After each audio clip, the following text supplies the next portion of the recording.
Hi, I'm Amanda Morgan, and this is Not Just Cute, the podcast, where we discuss all kinds of topics to help bridge the gap that exists between what we know and what we do in early childhood education. We're starting conversations with academics, authors, decision makers, educators, and parents so that together we can improve the quality of early childhood education, while at the same time protecting and respecting the childhood experience. It is absolutely a privilege for me to work with early childhood organizations around this country. I've met incredibly talented and devoted professionals doing amazing things for children and families every day. I love hearing the different stories about what drives people to do this important work. Recently, I was able to spend some time getting to know one organization with a particularly inspiring story. Being with them and listening to them talk about their work and their vision literally gave me goosebumps. It's giving me goosebumps right now. I knew that I had to share what they were doing with you. Childcare Resources of Indian River in Vero Beach, Florida, began with 3 tenacious educators going out of their way to create something better for 25 children. Today, the ripple effect of their efforts has grown into something that impacts 3,000 children and still growing. In this episode, I'm talking with Childcare Resources Executive Director Shannon McGuire-Bowman, as well as the director of the school that has grown out of that early program, Tara Beard. They're showing how one simple idea has grown into a robust community effort to serve children and families who would likely otherwise slip through the cracks. Before we jump in, a quick reminder that this is a fantastic time to start sharing your Why We Play letters.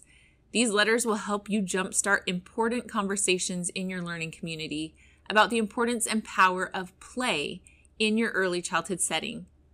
I've been so excited to talk with people from all over the United States as well as Canada, and to hear ways that they're using these letters to help others around them understand more about why play matters for young learners. People don't value what they don't understand. I've said it a million times and I'll say it a million more. People simply don't value what they don't understand. So let's help them understand play.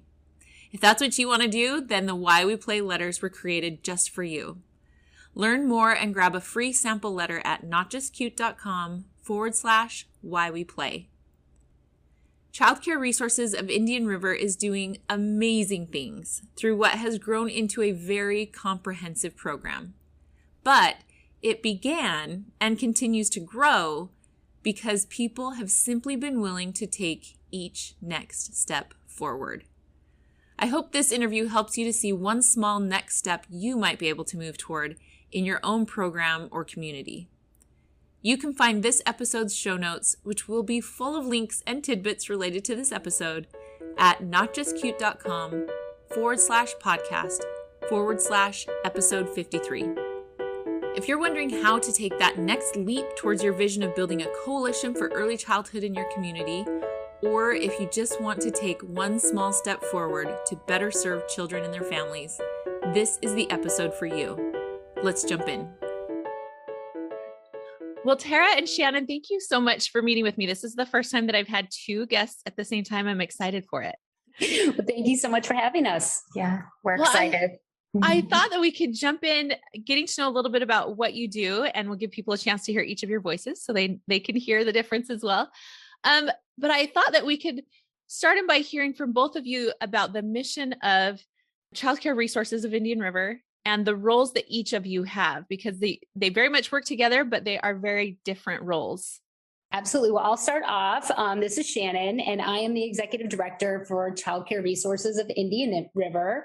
I am responsible for overseeing all operations for the organization. We have a model childcare center for children ages 6 weeks to 5 years old. And then we have a robust outreach program where we are working with early childhood educators here in our community. So I oversee that portion of the staffing and operations for that. I work closely with our board of directors who govern and guide the work that we do here in Indian River County. And this is Tara. So I'm responsible for our child care center, and we're NACCE, National Association for the Education of Young Children. Our NACCE accredited center, we have roughly 111 children, as Shannon said, from 6 weeks to 5 years old, that pre-kindergarten classroom, and everything that is involved with a really comprehensive program. Yeah.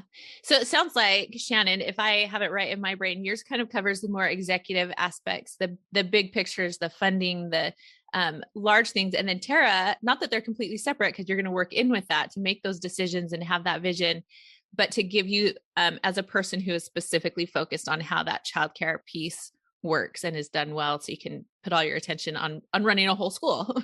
Yeah. And Exactly. so for people to understand, here are these two parts from a very big program. What is the purpose and the goal of that large program altogether of childcare resources? What is it that you're trying to do for the community in Indian River? Well, the mission of childcare resources is to elevate and promote high quality early childhood education in our community. And we also focus on families who are economically challenged. So that's the mission for the organization. And the vision is that we believe that all children can benefit from a high quality learning experience. And we very much know there's a big difference between preschool and quality preschool. And that's one of part of our mission is really to help educate the community of the importance of high quality early childhood education. And that really struck me as I feel really fortunate that I was able to come visit you several times and be a tiny part of this work that you're doing and to see how you're doing that work. And it was so exciting for me to see it.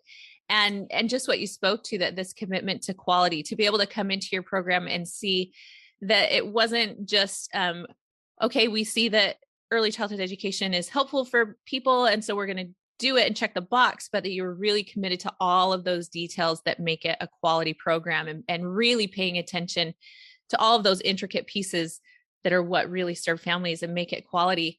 And like I said, I was just really blown away to be able to tour your facility, the school, Tara, to see all these pieces that go to making a high quality school, and then to hear about this larger piece of helping within your community and not just focusing on providing care through your school, but in providing professional development support. And that feels like too small of a term, because what you've built there is really a coalition and a community of educators, and building up that whole profession in your area and that commitment to that.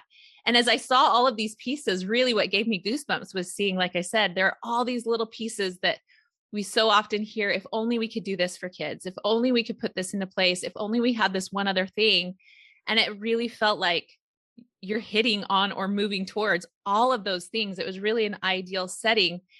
And as I've said before, as much as that was really inspiring to see how many pieces and how many details and how much impact it's having in your community, I've also been struck, as I've gone back to look at your history, that it didn't start that way. And I find that equally inspiring, that it started from something really quite simple. And so I was hoping, Shannon, if you could tell us a little bit about the history of where this program started, because 25 to 30 years ago, you weren't hitting all of these programs right out of the gate. And I think it's important for us to hear how things can start small with a big vision and really grow.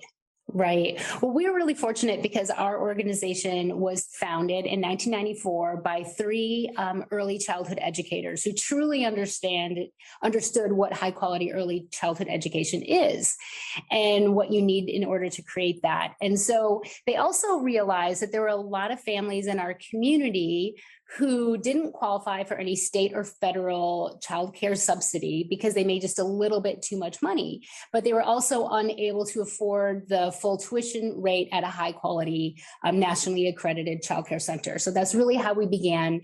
And we still to this day focus on those hardworking families and that don't qualify for any state or federal funding. There's a United Way study who came up with an acronym, ALICE, Asset Limited Income Constrained Employed. So our families are working full time and to be qualified for our program. So from 1994 till about 2010, the organization qualified families into Child Care Resources program, and then we helped place them at nationally accredited child care centers throughout Indian River County. And we worked with those childcare centers. We still work with those childcare centers today. In 2010, the organization decided to open up our own school. So they leased some space in a local church. And we, at about 3,500 square feet, and we started our own school, which had the majority of the 53 spots were for infants and toddlers, because there's not a lot of places in our community that offer infants and toddler care. I joined the organization in 2012, and we were in year 2 of a 5-year lease, and our lease was not going to be renewed. So our board of directors needed to make a decision if we were going to, go find another 3,000-4,000 square feet somewhere, or if we were going to take a big leap and try to do something really special in our community. So we decided to take the big leap, and we raised about $2.3 million to build out the school that we have today, which is about 15,000 square feet. And as Tara said, we have 111 Yeah. children Wow. today. We have 158 children total in our program this year, because we still do work with those high quality centers throughout our county, so that we can help folks North County and South Central County also.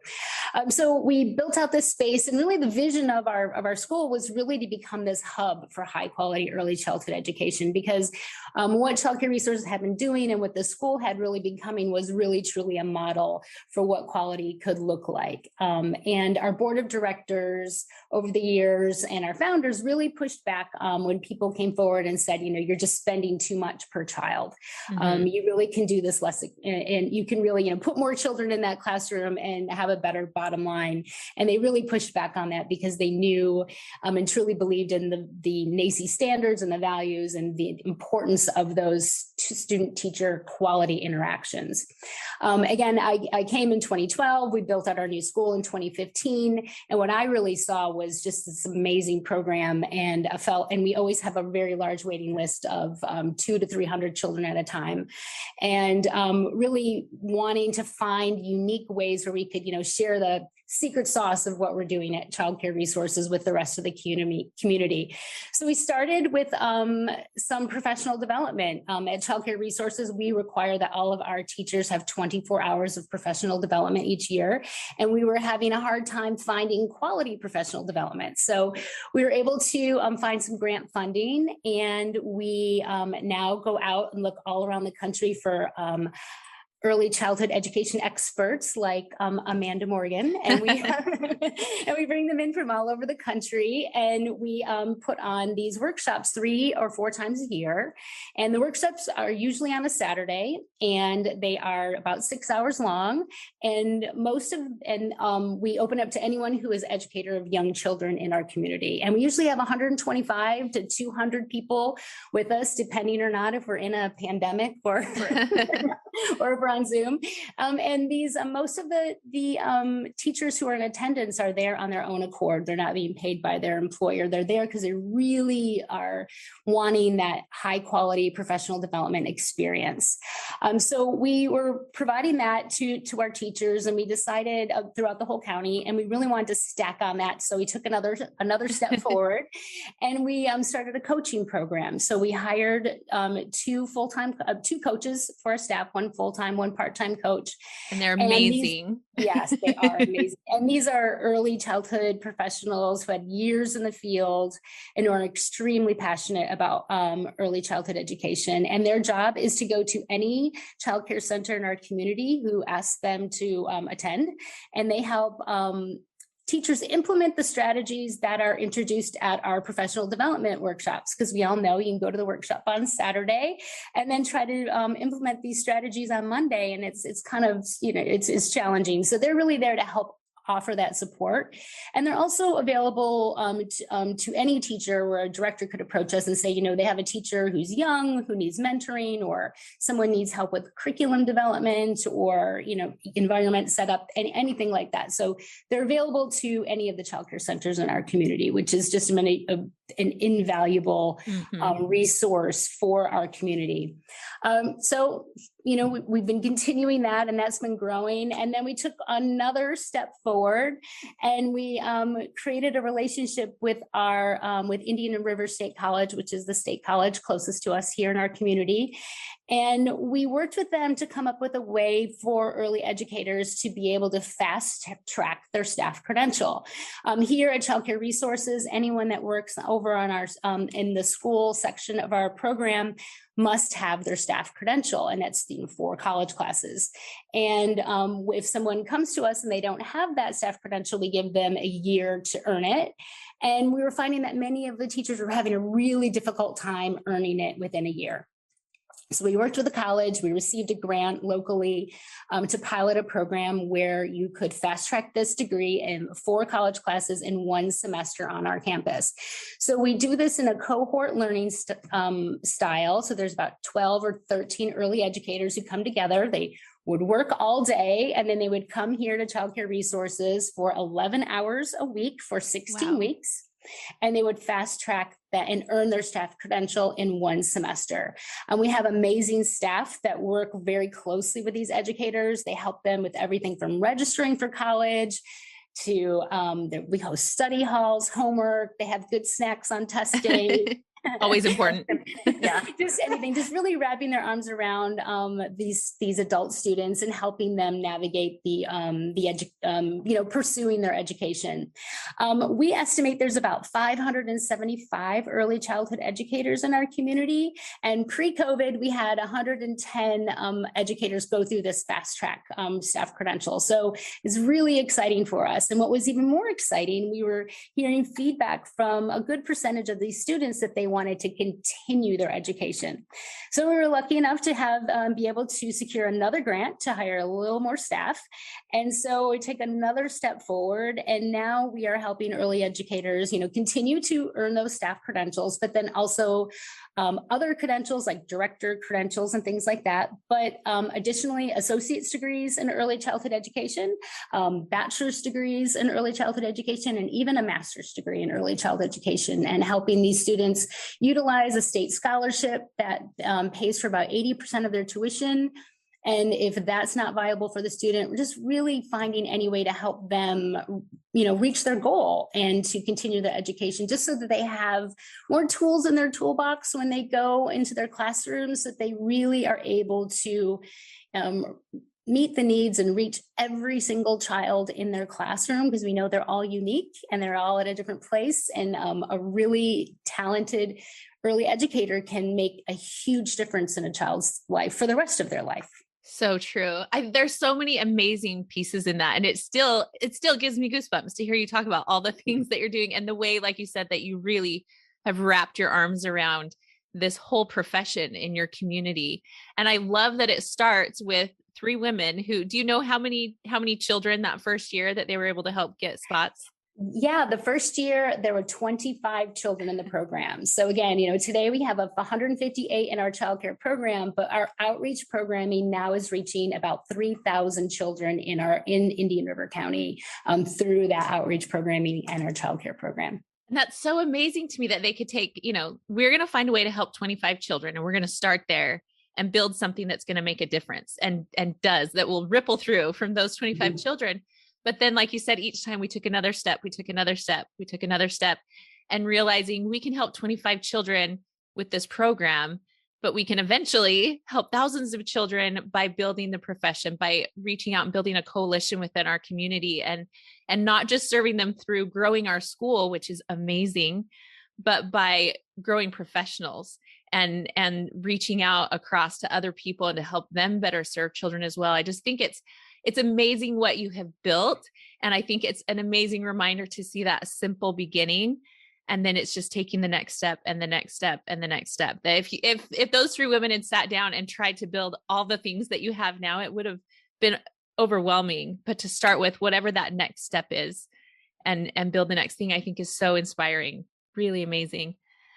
I'm wondering, Tara, if it feels like in your school, one of the things that makes your school and the whole program really so effective is that it felt to me like you were really focused on who you were serving. You know your families, you know your community, and that the way that you've structured your school and your program, it seems like you're structured in a way that lets you be very responsive, very agile, and able to create something that really meets the people that you're serving rather than a hypothetical idea. So I wondered if you could talk a little bit about who these families are that you're serving, what you know about them, and how knowing that helps you make specific decisions for your school so that you can serve them best. Right. And I think how the organization has developed is very similar to how the school has developed. We started out very small, and it was that next step that was needed. So getting to know the families and what they've needed. So in addition to what Shannon talked about, that ALICE population, additionally, we have a collaborative grant as well, that a certain number of children and families who are experiencing homelessness also attend our school. So over time, we knew, when it all started, we were very focused on the classroom, the child. And as a classroom teacher, you can work hard all day long and have a profound effect. But unless you're partnering with those parents, that can be a challenge for everybody involved. So we knew we needed to wrap our arms around the parents. So through that, it shaped how we do parent interactions, how we engage them.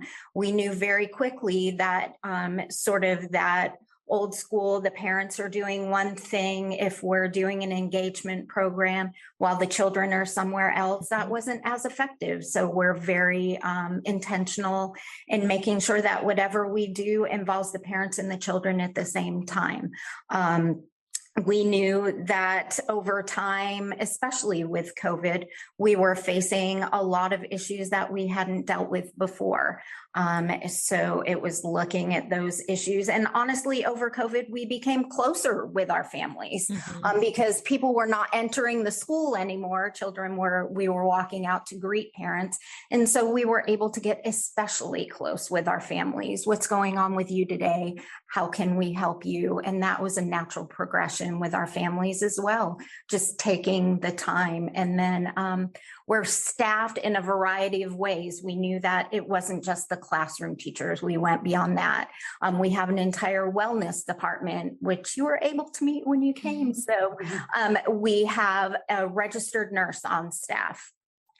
So she does a comprehensive intake when she meets the families. We have a case manager on staff now, so she can help meet the needs of our families, and it becomes very holistic. One of the neat things we did was also add a child life specialist to our staff. And she can work with a lot of our families and children who have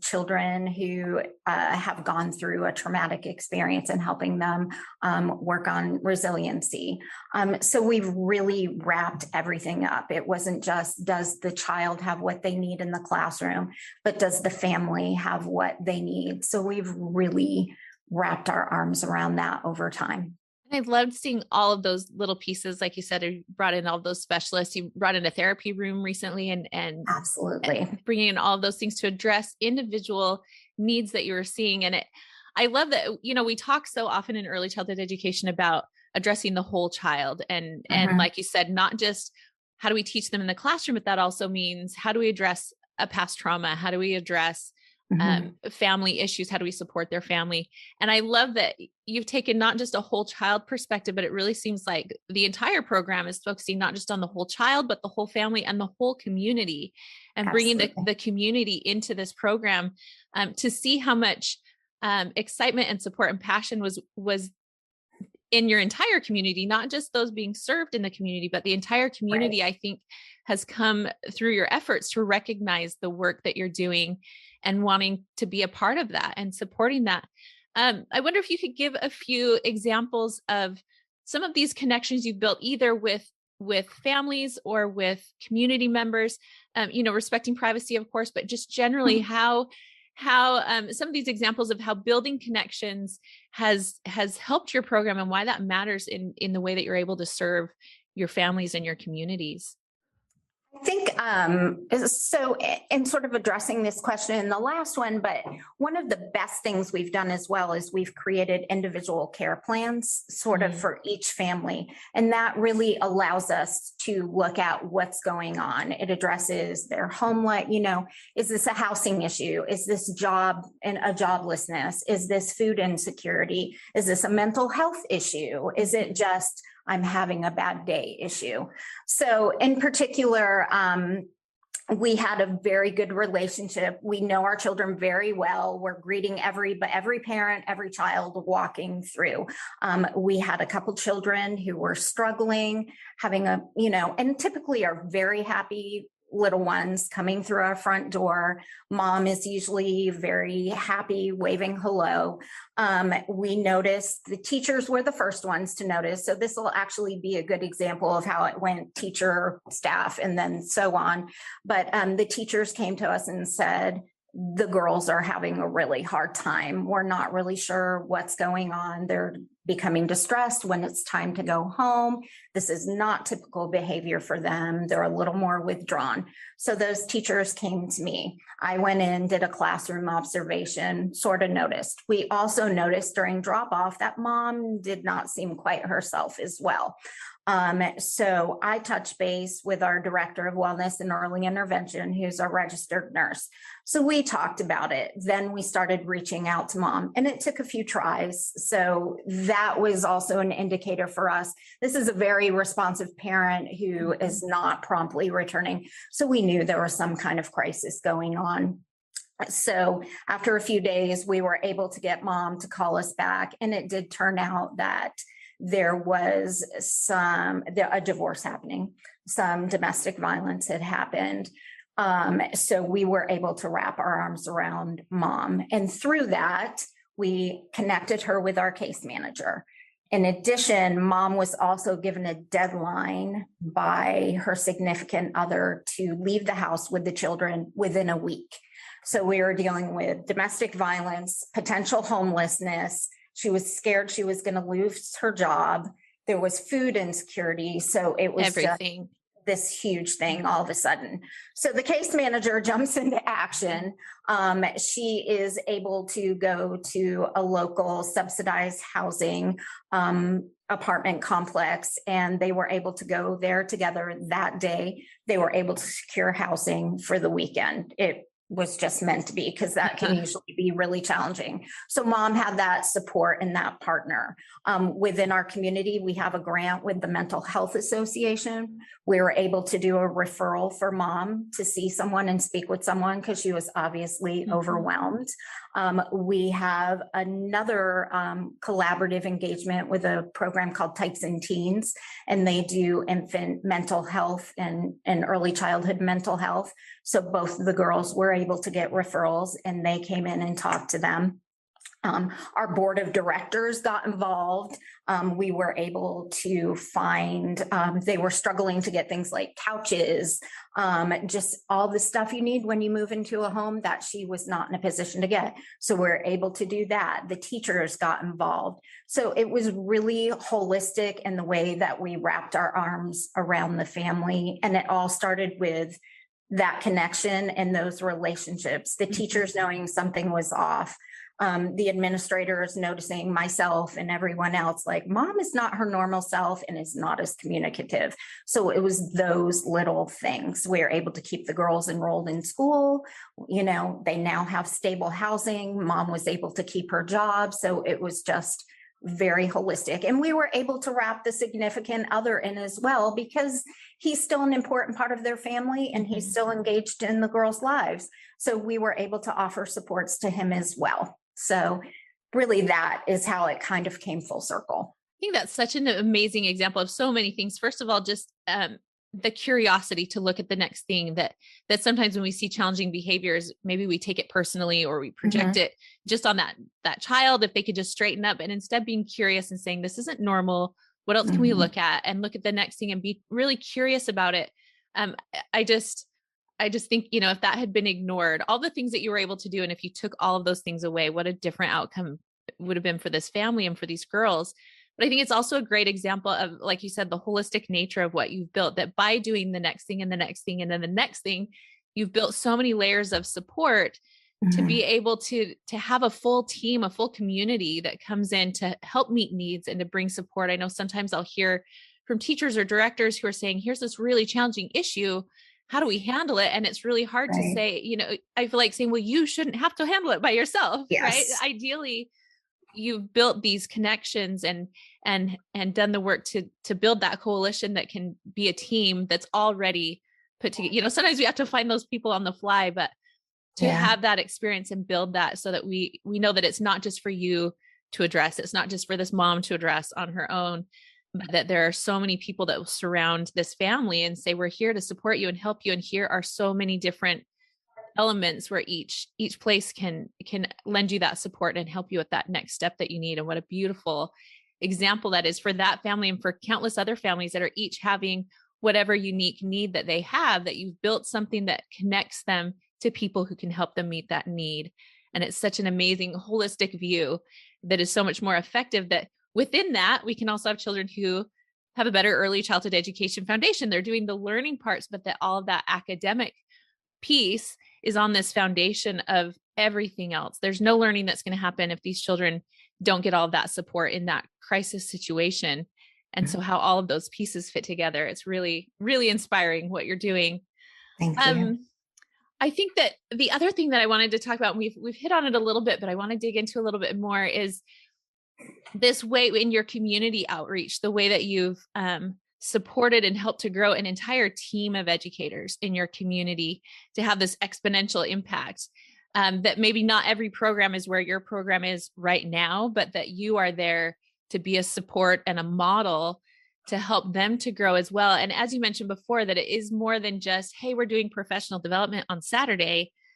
I was really struck, first of all, in the way that you structured it, that it was different than most other trainings I've done. I'll have to tell you that I could tell how much intention was put into this to get your coaches on board and to connect. We had multiple trainings that were connected and there was support in between. And that as I came, so seeing just that background of seeing how intentional it was and consistent and having that piece. But then when I actually came and saw these educators, you could tell from what you could see in the room that you have built something special, that there is not just a place where people show up and come to professional development, but that there was a community that knew each other, that was connected with each other, that supported each other. And to see your coaches run around the room and hugging each other and connecting with all of these teachers that they have been working with, and to hear people talk about the programs, their next thing that they're building and growing, whether it's personally in their profession or in their programs, that they're trying to follow this model. And I love this concept that you have of just helping to raise the tide in your entire community along with you in your own program. I wondered, Shannon, if you could tell about some of those things that your community is doing, and you've hit on several of these things, but if there's anything else that has been key to you in helping to build a more qualified pool of professionals throughout your community. Yeah, I think that we have, we as we meet early childhood educators, what I'm always struck by is their passion and their love for the children in their classroom, and how much they care. And just like anything, you don't know what you don't know. And, we're finding that many early educators, are coming to the profession interested in being an early childhood education teacher, but not really receiving the training or understanding what it really is. But I think that you meet educators who've been in the field for a long time and maybe haven't had formal training, but they have this amazing wisdom. And to be able to bring together the research and the best practice information, and then couple it with the wisdom of these amazing early educators who've had their boots on the ground for years, I think really creates something special. And so when we create these professional developments, we really do try to create opportunities for interaction and for people to be inspired and to be around each other. And it really has become our workshops really have become a place for this sector to have this collegial sharing of knowledge, which I think was really missing before. There may have been, like I said, professional developments, here or there, but they were just, come sit, listen, get some information, have some coffee, and you go on with your day. And we really wanted to make it intentionally more than that. We have a saying here at Child Care Resources that professional development without technical assistance is just a meeting, and we're not interested in just having a meeting. And really, trying to keep a pulse on this community's educators of what they're looking for. So every summer, our director of outreach goes around and does a survey to about 30 or 40 different directors in our community. There's about 55 child care center organizations in our community, and just really taking their pulse. What are your needs? What are your concerns?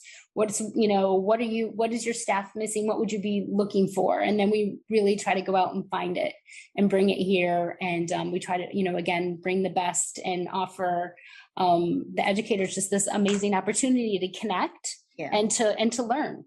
I think too, we also have a directors, almost like a collaborative that Monica has helped organize, our outreach director. And so that has allowed me as a director, she'll invite all the directors of early childhood centers in town. And we come together quarterly. And that has been amazing. I can tell you throughout COVID, it was amazing because none of us really knew what we were doing. And everything was changing sometimes by the hour. So we were able to do things as simple as, what does the letter to your parents look like? How are you dealing with parents who may get upset about masks? Are you letting people in the room? We've also had conversations about, there's definitely a staffing shortage and a hiring crisis, especially in this field. I mean, I know it's everywhere, but it can be a challenge for us right now. Some places are shutting down classrooms because of staffing. So we've been able to brainstorm, what can we do? Should we create a pool of substitutes that all of us as educators can tap into? So they're really brainstorming sessions that have been just amazing for me. And I know that it's been helpful to other educators as well. We've talked fine motor. We've, just everything that we're seeing that affects us as directors that are sometimes different than the classroom.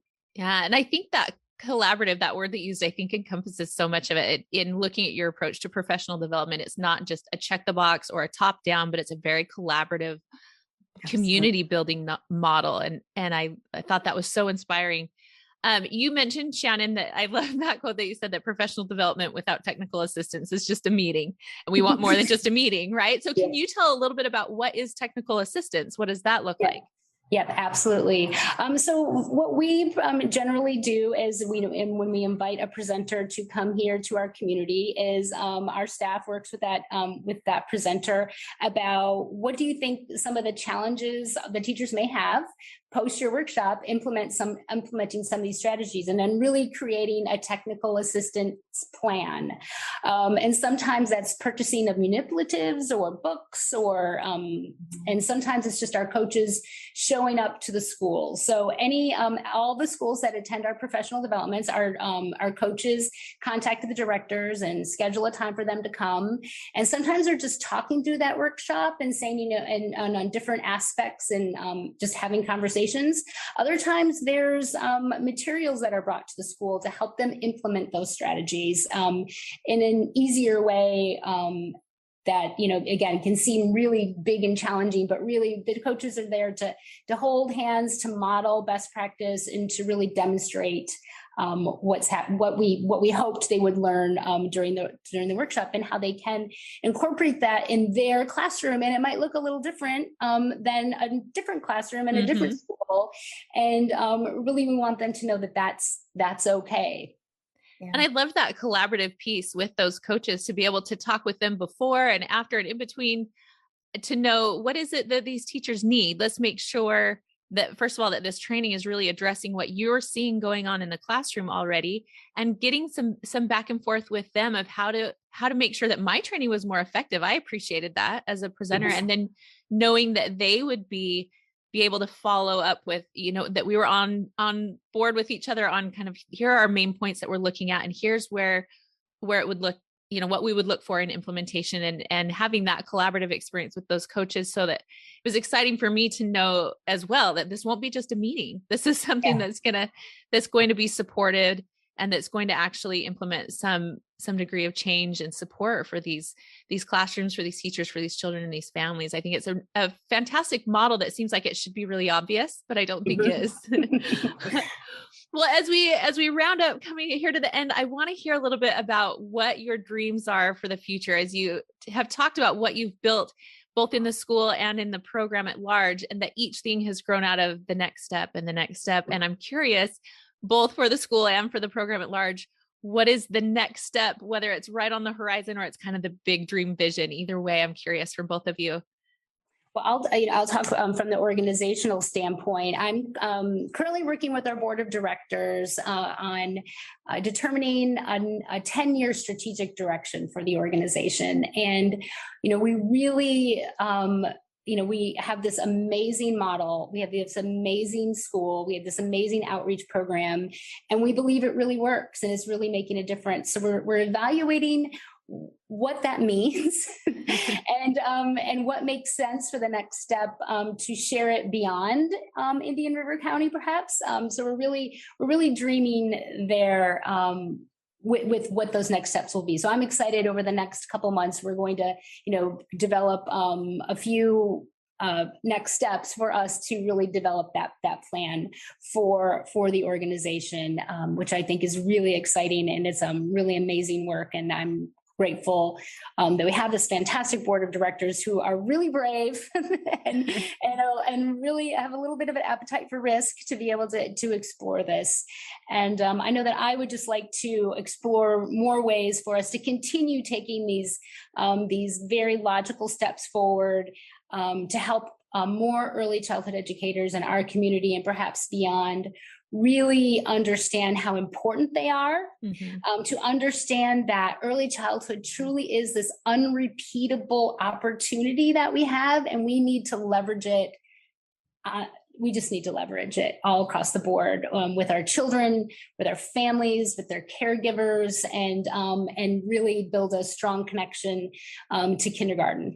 And so that's what I think is on the horizon for us. And I can't wait to figure out whatever that is. And I think for the school, it's always morphing into something interesting because we're adapting and learning what everybody needs. But one of my biggest focuses is, I think, just continuing to wrap our arms around the whole family and really engaging the parents more and what that means.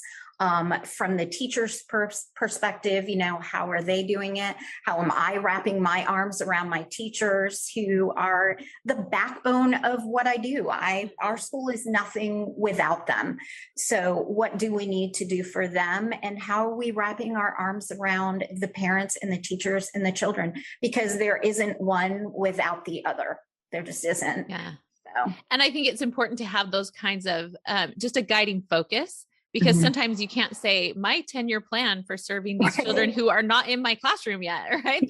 Families I haven't met, and that can be more of a structural, those are structural goals. But when you get into that, those smaller pieces, getting down onto that more intimate level, that it really is more of a focus that I will wrap my arms around these specific people. And as those people change, what that looks like is going to change.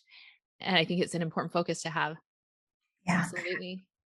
Well, before we let you go, the last thing I wanted to ask was if you have any tips for people who would like to build more of a coalition in their community, that maybe feel like I have this great little school, or I have this great vision, but I'm trying to do everything all by myself.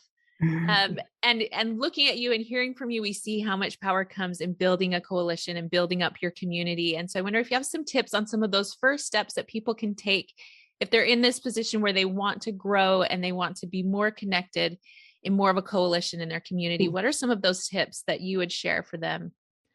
I would think that people would be maybe a little bit surprised how, when you really zoom out, how especially in early education, well, in our community, everybody was in a silo. Everybody was in their walls trying to do everything on their own.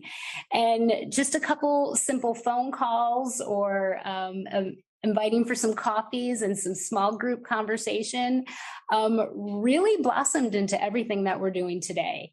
And really realizing that, we didn't have to keep, secrets of what we're doing here and not share it. We just want to be the best school. We're not going to share our knowledge with anyone else, but really opening that up. And I mean, we have learned so much from the other schools in our community and from the other educators. And there's just so much to learn from each other, and really understanding the brilliance that everyone can bring together and that special tapestry that you can just build by collaboration.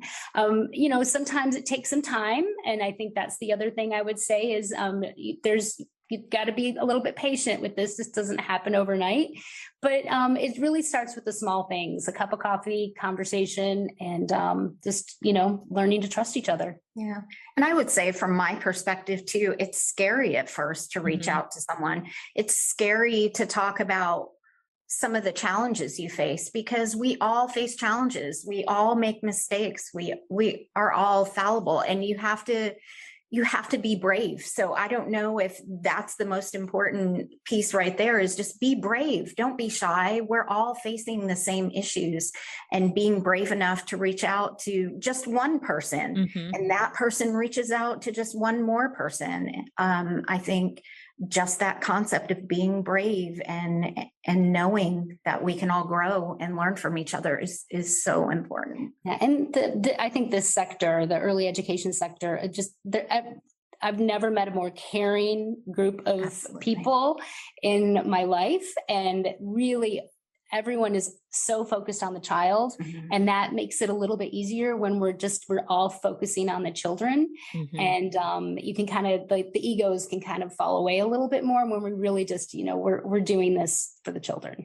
Yeah. Oh, I think you encapsulated so much just in those few tips that are, like you said, the simple things, but really, if we can just get those simple things right, we can change so much. So thank you so much for being here today, but also just the way that you're serving your community, for the impact that it has in your community, but for the model and the example that you are to so many, to be able to do the next step as well, and to get a little bit closer to building something that serves more and makes more of a difference in their community. So thank you for that example and for your service. I really appreciate it. Oh, well, thank you, Amanda. Yeah, thank you. Thanks again for listening to Not Just Cute, the podcast. You can find show notes at notjustcute.com/podcast/episode 54. There you'll find links to some of the research we discussed today, as well as other fascinating tidbits I know you'll love. You can also hit up the show notes for a link to the Why We Play letters. Head to notjustcute.com/podcast/episode 54, or go straight to notjustcute.com/Why We Play to get signed up and download your free sample letter. I'm Amanda Morgan. You can read more on my blog and sign up for the Not Just Cute newsletter at notjustcute.com. You can also stay tuned for social media updates on Instagram by following me at Amanda_NotJustCute. Thanks for listening today, and as always, thank you for standing up for children and for childhood.